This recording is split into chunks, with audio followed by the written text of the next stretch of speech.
return a profit. A ship's steel hull is among the most prized of its parts.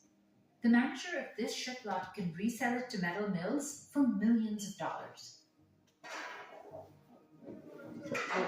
The Godani shipyard salvages about 1.5 million tons of steel a year, accounting for 20% of all the steel Pakistan uses.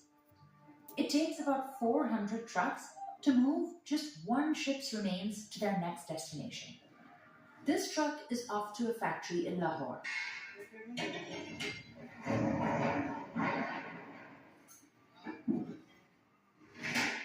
फिर हम खाली करते हैं ये चादर जो है ये मजदूर नहीं उतार सकते, तो ये हम क्या कर लेते हैं मजदूरों के साथ वो छोटा छोटा कर लेते हैं.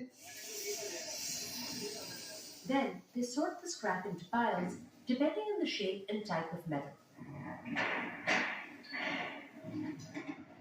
Workers cut the ship walls into rectangles to fit this slicing machine.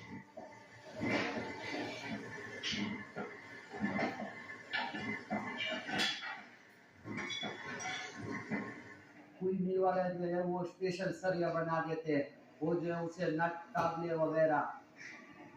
This crew got here at 4:30 a.m. and they won't finish until 8 p.m. 16-hour shifts are standard here. These links were once part of a chain used to anchor a ship. Workers have to heat this to over 1800 degrees Fahrenheit to make the links easier to reshape. That process emits toxic vapors.